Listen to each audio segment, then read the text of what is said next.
Hey cousins, welcome to my house.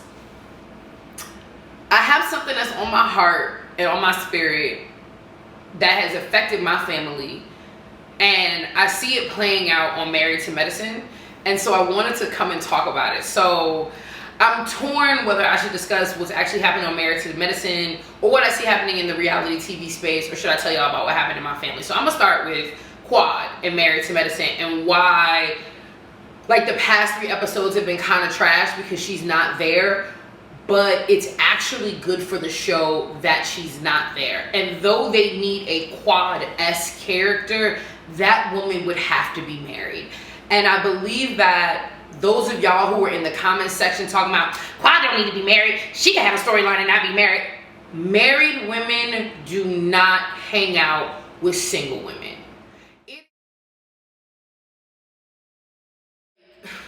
It is such a staunch demarcation line in your mentality when you are married versus being single. And I'm going to use Quad for example because I've always been a Quad fan. I like her personality. I love that she keeps up with the fashions. I love that she just has this confidence around her. It's also very obvious to me that she feels this need to flex to the doctors or prove something to the doctors because they tried to play her small in the beginning.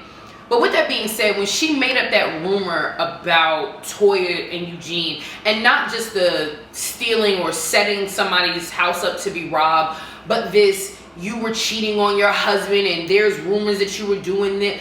Married women don't play them games with each other. And I believe that after I saw that, what turned me off about Quad was there was no low that she wasn't willing to go. And Dr. Heavenly said it on her podcast or her YouTube channel, just how desperate she looks this season. So not only, it was almost like a foreshadowing of like what Quad is willing to do, because I'm not hopping in no casket for nobody, ever. There's not enough money to, catch this, I won't even sit in a wheelchair. So you know I'm not getting in no casket. But I say this to say, and I want to kind of zoom out and make a bigger point around friendship circles. And you have several shows that operate under the guidance of we're friends, and then you have certain shows that you just know that they're not. And what has made Married to Medicine such a successful show is that at the heart of it, there's always opportunity for resolution. And that's what friendship is. Friendship is the commitment that no matter what we go through, we are committed to getting back to square one.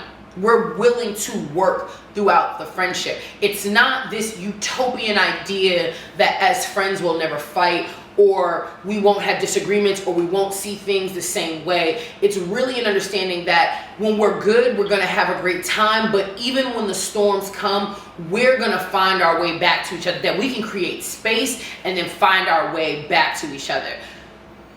With Quad, it does not seem like the ladies have that relationship with her. And had she been on an ensemble cast, like maybe a Housewives of Potomac, where nobody's really friends and they're just kind of co-workering it throughout the episodes, throughout the seasons, she would have done well. But in a group of real friends, she's always going to be on an island of her own because she plays games that married women simply don't play. So I want to kind of point to, it is dangerous to be around people who will do things that you will not do. So for me, I'm a Christian, sort of. I don't even know, but I know that I believe in the teachings of Jesus Christ. I know that I believe in the teachings of the Bible, but I've also read the Quran. I've also read the Torah. I believe in a plethora of religious pericopes, but I fundamentally believe that God is love. And when I am loving, I am acting the way that God would have me to act. So if I were to be asked to befriend an atheist, I can't see me holding space for somebody who is atheist or agnostic, because in conflict, there are things that you will do that I just will not do. It will never be a fair fight. And that's why workplace dynamics and workplace conflicts have always been a struggle for me, because I'm not the one who's going to run to a supervisor. I'm not the type of coworker that's going to start CCing management on things. I'm usually the one who's really trying to resolve things on a horizontal level, where a lot of people just like, I'm going vertical. I want to get you in trouble. I want to see you get fired. I don't want you to get promoted. There's this very backhanded and devious way that they operate. There's this scarcity mentality that they're operating from, and I'm over here living my best life, understanding that I am the head and not the tail, understanding that I am called to be a lender and not a borrower. And so instead of me operating in this space of abundance in a very man physical hierarchy, I'm never in a good position. That is never the best position to have, because my weapons are spiritual. Like, while you're sending emails and trying to report me to HR and talking about me and gossiping about me behind my back, all I got is Psalms 91. Like, that's really it. And all I got to stand on is vengeance is mine, saith the Lord. And that is all I have. So I think it's very dangerous when we're in relationship with people who are not like us. Now, whether that they're married or single, but I think that there are titles and categories that we're using just to simplify this conversation. When you have a group of married women, it's that single woman who may do some things that would defile a marriage because she's never known what marriage is. She doesn't understand what the institution of marriage is. And that's why I have to give Karen Huger a lot of credit, because she speaks on her marriage being an institution. And when you've been married to somebody and you love them and you have become one, that means when something happens to your partner, it happens to you. That means you cannot come into my household and say anything about me, and you can't come into my household and say anything about my wife, because I feel it just the same, because her and I are in the process of becoming one. So when you have a woman who is calling your husband all types of bitches and euginas, that is an equal assault, where I think she may see it as, oh, I said that about your husband. It's like, no, you were talking about me too. You cannot address one and not the other. And I also think that that's a dangerous dynamic that the women on the Housewives of Potomac are facing with Giselle Bryant. Is there's a level of low that she will go that married women do not go. Married women do not play about rumors of infidelity. In fact, real married women never want to see you get divorced. Now, I've been married and I'm divorced. And I remember just being in a bad marriage, just not being happy. I didn't have an abusive marriage. I didn't have a bad ex-husband. We just weren't meant to be together. We just weren't equally yoked. But every woman that I went to who was married, and at that time, all my friends are married, because this is what married couples do. They make friends with other married couples. Now, one of those women supported my divorce. Now, one of those women said, you could do bad all by yourself, or you be just fine. They all gave me the tools to make my marriage work. And even though I said it ad nauseum, that I don't like him, I'm bored, he don't do this, he don't do that, I'm unhappy, this wasn't right, they were riding for marriage. That's how real married friendships operate, because the baseline is marriage. And what I found is, once I got divorced, those women were my friends anymore. I think one woman, me and her are still friends, but I didn't come to her house anymore, where I was at her house constantly. She wasn't going to have no newly single woman around her husband. And that is what happens in real life, because single women will lob assaults at a married woman with no understanding of the ramifications that will cause in a woman's household. And that is the danger of these shows that are built on the premise of bringing women together who are married, and then making exceptions to have single women exist in those spaces. So as much as I think that the past couple of episodes have been like kind of filler, marginally entertaining, it wasn't giving what the first couple of episodes were giving. And as much as I want to say, dang, you need a quad, to quote Carlos King, you need that force multiplier, they would have to find someone who is married in order to be that. You can't just bring on some Atlanta socialite who is not married to medicine. Being around single women a single woman being around a group of married women, it just does not work. Especially when there is conflict. There's a comfort level. And I remember even last season where Quad had said something to Contessa's husband. I forgot his name. But whatever he said to her, she took it as flirtation.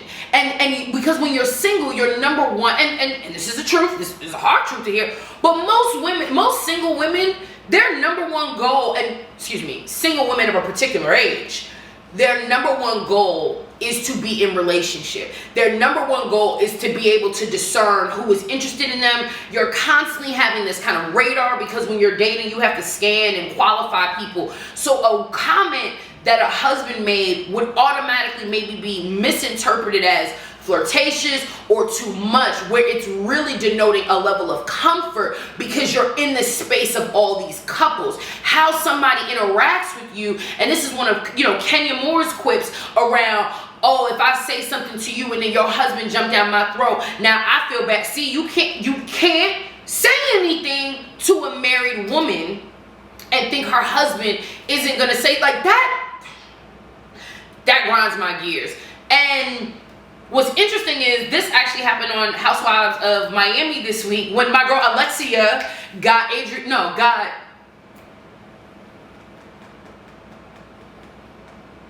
Larsa Pippen all the way together. She's single. Alexia is married, and it was like this combativeness around, you can't say anything about me, I don't have anybody. You're right. She really shouldn't even be in the same room as you. You shouldn't even be talking to her. Y'all really can't be friends, because the comfort of open discourse and dialogue that's shared between married women, a single woman cannot join in. You don't know the fuck out of here that married women have. Like, when you are in partnership, life is easier. Sure, there are challenges in everyone's relationship, but there is a level of confidence that you get to walk around with, because you don't have to handle everything by yourself. That's if you're in a good marriage. I don't know about y'all who be out here taking care of men and holding everything down and putting the world on your back. I don't subscribe to that. I ain't seen it, and I can't speak on that because it's dumb to me. But I want to tie this into my own family dynamics, where I've witnessed it as a child, as a young adult, and now I'm seeing it play out as now that I'm married, or now I'm in a serious relationship where my mother, neither of my parents are married, have ever been married. But my mother and her sister, it's just the two of them. They don't have any other siblings. They have a stepsister, but that's irrelevant. Well, actually, it is very relevant. So, catch. 2 biological sisters, 1 stepsister. The 1 stepsister gets married. So she has a husband. My mother and her biological sister, I'm airing it out. All right, family. My mother and her sister, there's like a wedge now, because my aunt then goes and gets married. And now my mother is left to herself, because my aunt and step-aunt now become closer, because they're able to have conversations about marriage. They have more to bond on. Because let me tell you this, the only thing married women talk about is their husband and their kids. They act like there's nothing else going on in the world. They don't talk about politics. They don't talk about policy. They don't talk about the cost of milk. They don't talk about none of that. Everything that they talk about is how insufferable their husbands are, or how insufferable their children can be, or how wonderful their husbands are, or how wonderful their children are. Like, that's 1, 2, 3, 4. Those are the 4 quadrants of married women and married couples conversation. That's it. Because what else are you talking about? The same way when single women get together, y'all talking about the niggas y'all fucking. Y'all talking about dates that y'all gone on. You're talking about the things that are relative to one of the most important quadrants of our life, which is our love life. How we spend our life. God did not put us on this earth for us to be single. And you could say, ooh, that's gonna ruffle some of y'all feathers, because now y'all over here thinking like, I guess I'm just supposed to be alone. If you believe that you're supposed to be alone, then you have committed on no longer working on yourself. Because I cannot understand why somebody would want to spend their life. And I ain't talking about your flirty 30s or your sexy 40s. I'm talking about, why would you want to be by yourself in your 50s, your 60s, and your 70s? Life is so much richer when you can share it with somebody. Now, and just because you're situationally single, I'm not talking to you. I'm talking about the girls who have been single for 15 years and have convinced themselves that they're happy this way, but in reality, you just have not built the skill set to be in relationships. Similarly to my mother, she does not have the skill set to be in relationship. So though my father nor her have ever been married, my pops stays in relationship. There were plenty of girlfriends over the years where my mother has been this kind of workaholic, very successful, brilliant woman, but does not know how to be in relationship with people. And so there are games that my mother plays where I can tell that because she doesn't have somebody to temper her, it makes it very difficult for her to have smooth relationships. Because when you're in relationship, I believe, and when you're in a healthy relationship, you do not have the propensity to quarrel. You don't have the time. Like literally, the way my life is set up, that the level of attention and intention that I have to give my partner, our household, I may have a couple of hours just for myself. I may have 2 hours a week to hold space for my friends. And if you think I'm going to spend 1 minute of those 120 minutes to quarrel with you, you got me messed up, because I have a whole life, a whole ecosystem that's operating. But when you ain't got nothing going on, you have all the room to quarrel, create conflict. It is very much apropos for a single woman to create conflict in a married woman's household, simply because to her, conflict is not inconsistent with her energy. Conflict is not something that is inconsistent with how she operates, her operating system.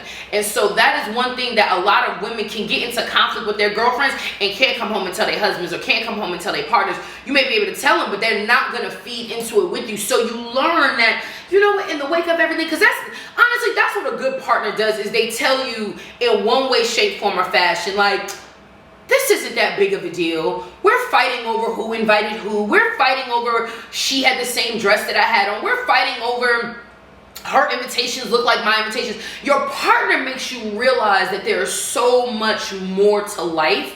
And that is a level of tempering and accountability that single people just don't have. And so I think that when we keep watching these shows where you've got this kind of, a rooster in the hen house, this kind of energy of like, it creates good TV, but it's not sustainable. It creates conflict, but the conflicts have no resolution, because yet again, somebody's been cut to the white meat, and the single woman is really unaware.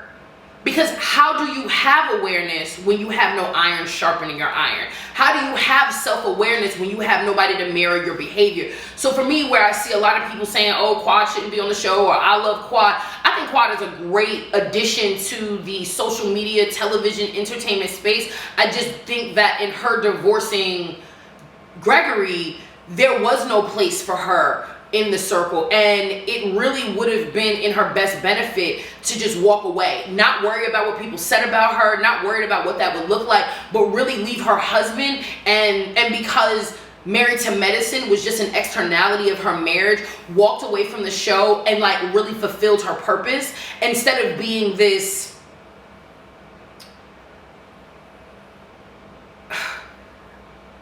instead of just being this kind of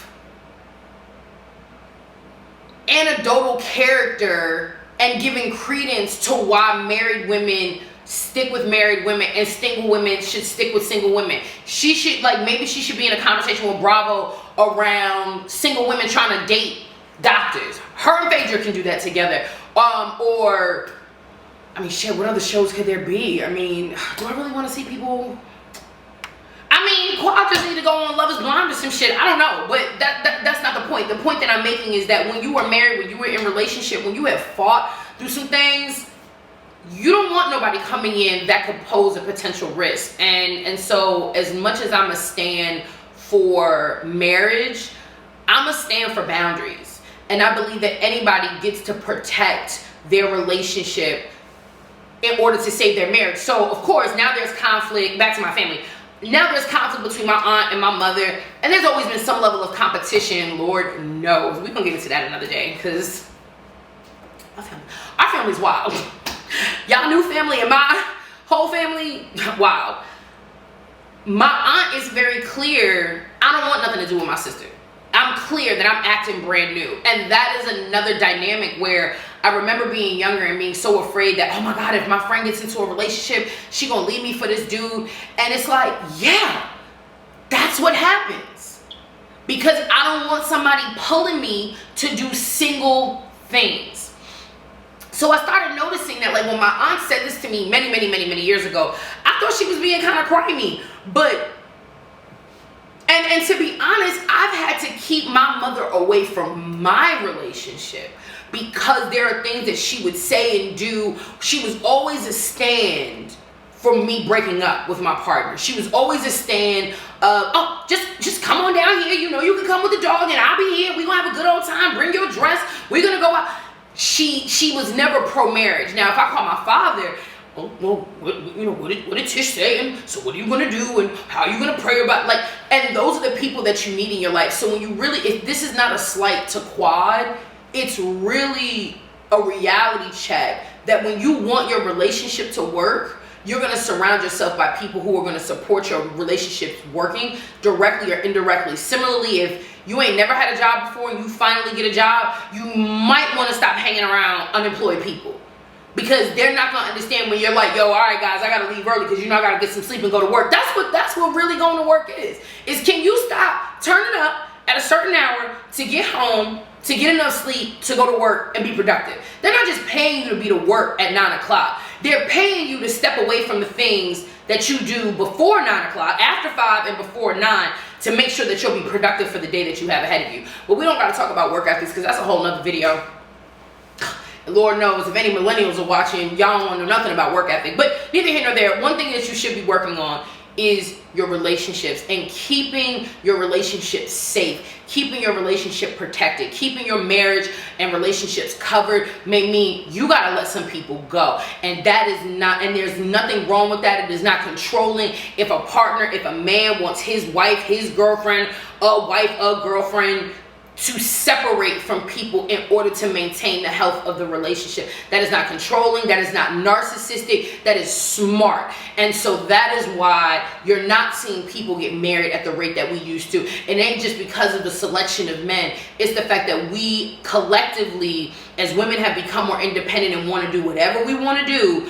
We have forgotten that the relationship has to come first. Your girlfriends aren't going to be there. I know that this is morbid, but I don't know friends who get the 12-foot plot, right? That's something couples do. You go first, they gonna put you in, and then they gonna bury me on top of you. Like that's why they dig ditches, they dig graves either 6 and 12 feet, or we're gonna get this plot together. Like, that ain't for your friends. And so I think that there's something dangerous around, especially, I mean, if your friend hasn't done anything, then that's a different conversation. But I promise you, if you and your friend were single and you get into a relationship, them conversations just gotta change. Because that friend is naturally going to be jealous of, if nothing else, not of you, but at least of the time that she or he used to get with you. So be very mindful to guard your heart, but also guard your relationship and protect your relationship. Get down in the comments. Let me know what you think. If you feel like you want to tear me up and you got your 2 cents, and do that too. And have a great day, because you know I'm going to have one. Bye.